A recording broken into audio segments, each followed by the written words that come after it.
Hai, Assalamualaikum warahmatullahi wabarakatuh. Jom kita sambung balik. Kita sambung semula. Tahun 4 KSSRC Makan.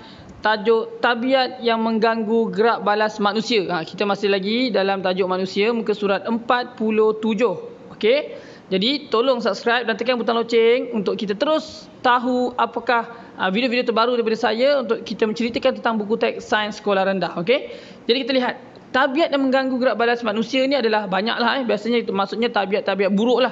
Macam minum arak, menghidu gam, menyalahgunakan dadah dan akan memberi kesan buruk kepada manusia. Tabiat tersebut boleh mengganggu gerak balas manusia terhadap rangsangan yang diterima. Benda-benda tak elok ni jangan buat. Contoh yang pertama, arak. Meminum arak. Kalau ikut Islam pun dah haram kan. Arak ialah sejenis minuman beralkohol yang boleh menyebabkan seseorang menjadi mabuk. Oleh itu, gerak balas peminum arak menjadi lambat apabila menerima rangsangan kerana organ derianya terganggu. Contoh dia macam lambat sikit lah, kan? Macam bela-bela gitu, gitu kan.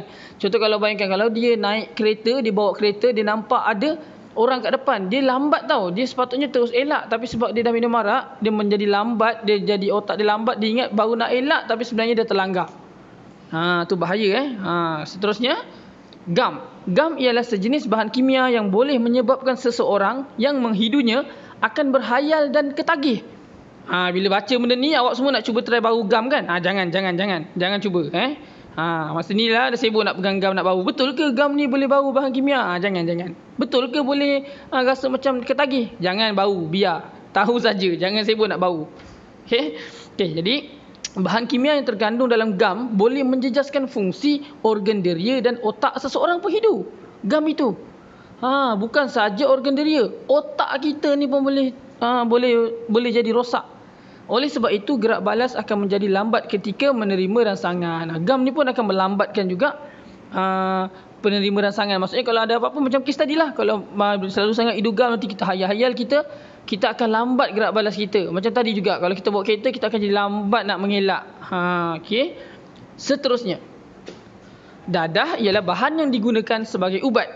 Dadah ni sebenarnya ubat. Walau bagaimanapun, terdapat juga dadah yang disalahgunakan seperti ubat batuk atau pil ekstasi yang boleh menyebabkan seseorang akan berhayal atau tak sedarkan diri dan ketagih. Okey. Oleh sebab itu, gerak balas seseorang penagih dadah akan terganggu apabila seseorang penagih dadah itu menerima sesuatu rangsangan kerana organ deria dia tidak dapat berfungsi dengan baik. Orang yang isap dadah ni lagilah dah hilang, macam dah tak ada kat dunia dah, macam terawang-awang sendiri. Jadi dadah, kita tak boleh tulis jangan ambil dadah. Kita kena tulis menyalahgunakan dadah. Sebab dadah tu memang kita guna. Ubat adalah dadah, tapi kita menyalahgunakan dadah yang tak boleh. Jadi menyalahgunakan itu kena ingat betul-betul. Jadi bagaimanakah adik ni kata, bagaimanakah tabiat di atas boleh mengganggu proses gerak balas manusia terhadap rangsangan? Macam mana? Yang macam tadi kita cerita tu, dia melambatkan gerakan kita, melambatkan gerak balas kita. Isap rokok, isap dadah ke, awak ambil gam ke, dia akan melambatkan gerak balas kita. Itu yang bahaya. Okey?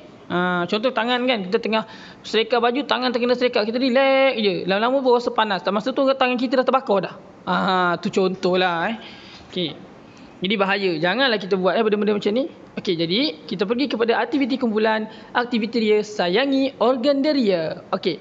Alat dan bahan dia senang saja, ambil kertas A4 dah alat tulis je. Langkah-langkah. Secara berkumpulan, dapatkan maklumat tentang tabiat-tabiat yang boleh mengganggu proses gerak balas manusia terhadap rangsangan melalui pelbagai sumber. Maksudnya dalam kumpulan tu nanti awak carilah dalam surat khabar ke, dalam buku ke, kat internet ke, cari benda-benda yang boleh menyebabkan gerak balas kita terganggu. Tabiat-tabiat, contohnya isap rokok, isap dadah macam tadi, dan apa-apa lagi lah kalau ada benda-benda yang awak dah jumpa kat internet.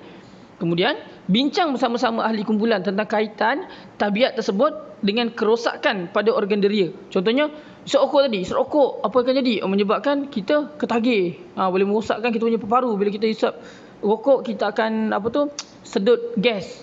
Kita sedut gas. Kemudian gas tu boleh merosakkan paru. Tu kena cerita lah. Jadi, masa tu lah awak akan mengumpul maklumat dengan kawan-kawan. Okey? Hasil perbincangan kumpulan dipersembahkan dalam bentuk poster mengikut kreativiti. Yang contohnya nampak. Kumpulan ni buat merokok membahayakan kesihatan. Dia akan lukis gambar paru sebab dia tahu merokok tu merosakkan paru. Dia akan cerita nanti masa dia bincang. Macam ni lah awak boleh buat dekat sekolah sebab ni aktiviti kumpulan ya. Tapi kalau zaman sekarang kenalah ada jarak sosial, okey. Jadi soalannya, nyatakan tabiat-tabiat yang perlu dihindari supaya kerosakan pada organ deria dapat dielakkan. Okey, dia suruh tulis tabiat dia. Lepas tu dia kata jelaskan. Maksudnya kita kena tulis tabiat buruk tu, kita tulis kenapa kita perlu elakkan. Jawapannya kat mana? Jawapannya macam-macam lah. Terutamanya macam kat atas ni. Ni jawapan dia. Contoh, penyalahgunaan dadah. Kenapa? Menjadikan seorang khayal atau ketagih. Kemudian, menghidugam. Kenapa? Menyebabkan gerak balas menjadi lambat. Meminum arak. Menjadikan apa? Ataupun minuman beralkohol menyebabkan seorang menjadi mabuk. Gerak balas akan lambat. Okey? Dan juga yang tak ada kat sini adalah merokok. Kan? Merokok menyebabkan paru kita boleh rosak. Okey? Itulah jawapan-jawapan yang dekat sini punya jawapan soalan yang jelaskan ni. Itu simple saja. Satu ayat pun boleh lah. Yang penting kita jelaskan dengan betul lah. Kenapa tak perlu kita buat aktiviti yang perlu dihindari itulah. Okey, jadi itu akan mengcover kita punya 2.3.4 dan 2.3.5 lah kalau kita buat aktiviti tersebut. Okey, santai sains. Okey, model peparu. Kita nak buat model peparu ni. Ni seronok ni kalau nak buat boleh buat dalam kumpulan, boleh buat sendiri. Okey. Langkah-langkah, hasilkan model peparu dengan menggunakan bahan-bahan seperti botol plastik, straw, belon, pita pelekat, gunting, pisau dan tanah liat mengikut kreativiti kamu. Ni bahan-bahan dia. Guna ni, kemudian kita hasilkan. Kita potong botol tu kan dalam gambar tu. Ikut kreativiti kita nak buat macam mana. Kemudian kita pasangkan straw, buat macam bentuk trakea. Kemudian kita sambungkan dengan belon. Terus jadi dia punya peparu. Dan kemudiannya kita cantumkan depan dia. Botol tu kita kena ikat sikit lah supaya gas tu supaya udara tak keluar dekat tepi. Kemudian bawahnya kita tampalkan dengan lagi kain lah. Kain apa nama kat sini dia bagi tadi? Ikutlah dia gunakan belon juga ke. Okey, guna kain. Saya rasa guna belon juga bawah ni.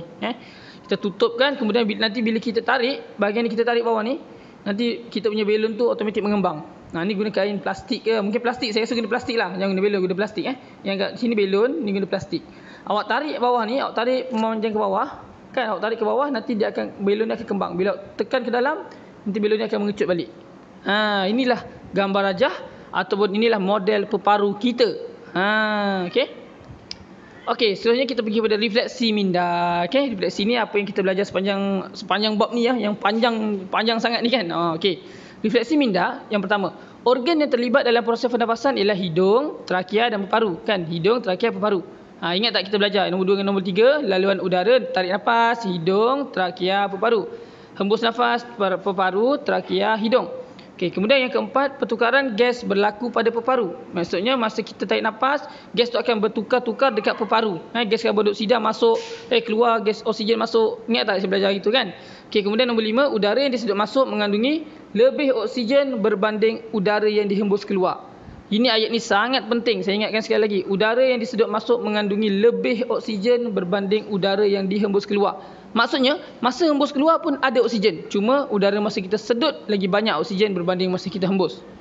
Seterusnya, 6. Udara yang dihembus keluar mengandungi lebih karbon dioksida berbanding dengan udara yang disedut masuk.